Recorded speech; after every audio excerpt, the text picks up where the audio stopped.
Mister Zakir, প্রশ্নটা করেছে আমার এক অমুসলিম বন্ধু। সে আমাকে বলে যে মুসলমানদের মধ্যেই বিভ্রান্তি আছে। মুসলমানরা নিজেরাই এক অন্যকে প্রশ্ন করে যে আপনি কি ওয়াহাবি নাকি আপনি একজন সুন্নি। তার মতে মুসলমানদের বিভ্রান্তির মধ্যে রয়েছে। এখন এ ব্যাপারে আপনি কি বলবেন? এ ব্যাপারে আমরা মুসলমানরা কি বলতে পারি? বোন, আপনি বললেন যে এক অমুসলিম বোন প্রশ্ন করেছেন যে মুসলমানদের নিজেদের মধ্যে বিভ্রান্তি আছে যে আপনি কি ওয়াহাবি নাকি হান্নাফি, শাফি নাকি মালিকি। তাহলে মুসলমানরা বিভ্রান্তির মধ্যে আছে, এর উত্তরটা কি? আমি অমুসলিম এই বোনের সাথে একমত। দুর্ভাগ্যজনকভাবে মুসলমানরা এখন অনেক ভাগে বিভক্ত। তবে আমি যখন হিন্দুদের বেদ পড়তে বলছি তখন মুসলমানদেরও কোরআন পড়তে বলছি।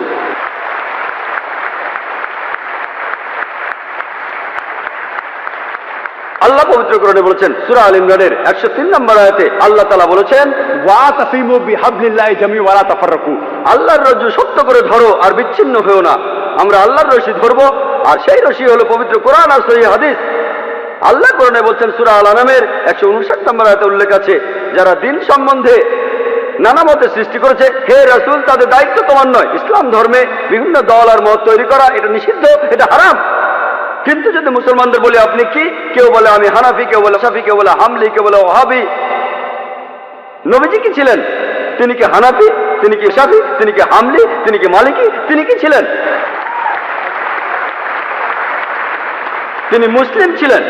পবিত্র কোরআনে সূরা আল ইমরানের 52 নম্বর আয়াতে উল্লেখ করা আছে, ঈসা আলাইহিস সালাম, যীশু খ্রিস্ট, তিনি মুসলমান ছিলেন। পবিত্র কোরআনে সূরা আল ইমরানের 67 নম্বর আয়াতে উল্লেখ আছে যে ইব্রাহিম আলাইহিস সালাম, তিনিও মুসলিম ছিলেন।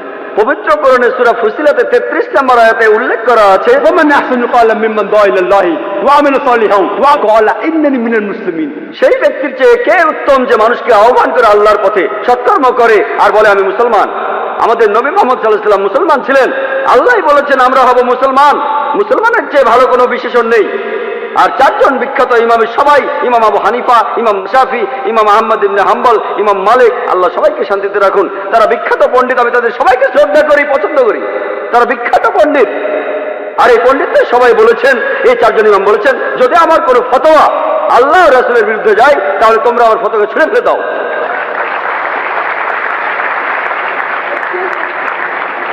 যদি ভালো করে দেখেন, এই যে ইমাম যারা ছিলেন তারা মুসলমানদের বিভক্ত করতে চাননি। তারা চেয়েছিলেন মানুষ যেন মূল ধর্মগ্রন্থগুলো পড়ে, কোরআন আর সহিহ হাদিস।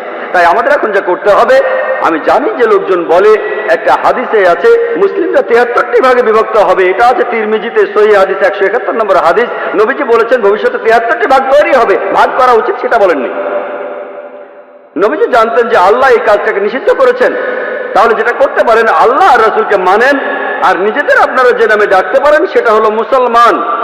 যে কোনো পণ্ডিত, পৃথিবীর যে কোনো পণ্ডিত, ধরলাম তিনি পৃথিবীর সবচেয়ে বড় পণ্ডিত, তার কাছে প্রমাণ দেখতে চান, বল হাতু বুরহানুকুম, আপনার প্রমাণটা দেখান। যদি সত্যি বলে থাকেন, আপনি নির্দোষ হলে তার প্রমাণ দেখান। তাহলে যদি কোনো পণ্ডিতের সাথে মতভেদ হয়, তার কাছে প্রমাণ দেখতে চান, প্রমাণটা নিয়ে পরীক্ষা করুন। এজন্য আমি রেফারেন্স দেই। আমি যা বলি, জাকির যা বলে, ইসলামে তার কোনো মূল্য নেই, জিরো, শূন্য। সেজন্যই বলি, জাকির বলেনি, আল্লাহ বলেছেন কুল হুয়াল্লাহু আহাদ, বলো তিনি আল্লাহ এক, অদ্বিতীয়। আমি জাকির বললে ইসলামে এটা মূল্যহীন, শূন্য। আল্লাহ যা কিছু বলেছেন সেটা মানতে হবে, নবীজি বললে সেটাও মানতে হবে। সেজন্য বোন, মুসলিমদের বিভক্ত হওয়া উচিত না, আমাদের শুধু মুসলিমই বলা উচিত। আর কোরআন আর সহিহ হাদিস আমরা মেনে চলবো। যারা বিভিন্ন মতের সৃষ্টি করে তারা ইসলামের বিরুদ্ধে।